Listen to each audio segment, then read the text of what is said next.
Stop scrolling, you need to hear it.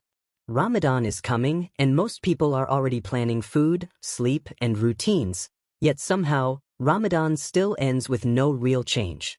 Allah already warned us about this kind of distraction when He said, "O you who believe, do not let your wealth and your children distract you from the remembrance of Allah." Qur'an 63:9. If you've ever felt motivated in Ramadan and then slowly went back to old habits, this video is about you. So the real question isn't, how do we worship in Ramadan? It's why does Ramadan keep passing without transforming us? Here's the hard truth nobody likes to admit. Most people don't waste Ramadan intentionally. It slips away quietly. Days pass, fasts complete, prayers happen, but something essential never connects. Allah describes this exact problem when He says, "They know what is apparent of the worldly life, but they are heedless of the hereafter." Qur'an 30:7. Ramadan doesn't fail us. We misunderstand it. Think about how Ramadan usually starts. The first few days feel powerful. Mosques are full, du'as feel emotional, intentions feel sincere. But psychologically, this surge is driven by novelty, not discipline. Motivation spikes, then fades. Allah reminds us why discipline matters when He says, "Indeed, Allah does not change the condition of a people until they change what is within themselves." Qur'an 13:11. Ramadan doesn't magically change us. It reveals what we were willing to change. Here's where the real mistake happens.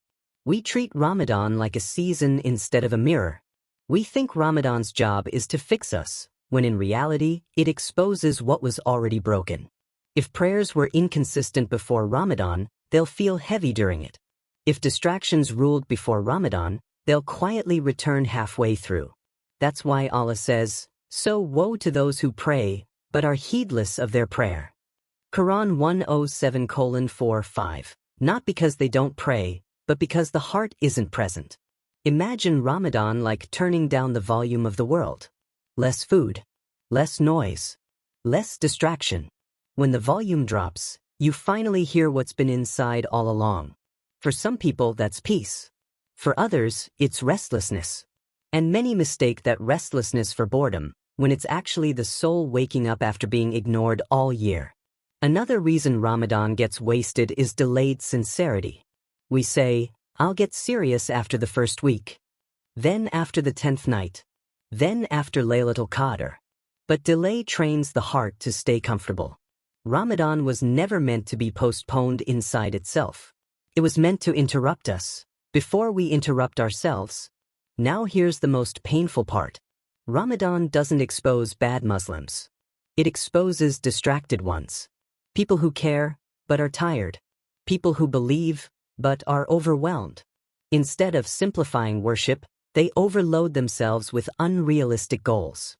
Burnout replaces consistency. And disappointment replaces sincerity. The people who don't waste Ramadan aren't the ones doing the most. They're the ones doing less, but daily. One fixed prayer on time. One honest dua. One habit weakened. They understand something crucial. Ramadan rewards direction, not perfection. So ask yourself this honestly. If Ramadan ended tonight, what would remain? A schedule or a change? Because the real success of Ramadan isn't how intense it feels, but how much it quietly reshapes who you are when it leaves. If this video made you uncomfortable, that's a good sign. It means your heart is still alive. Ramadan isn't about becoming someone new overnight. It's about finally stopping the habits that keep pulling you back.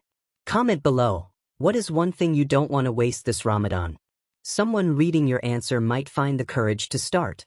And remember, if today's video touched you even a little, you have to watch the next one.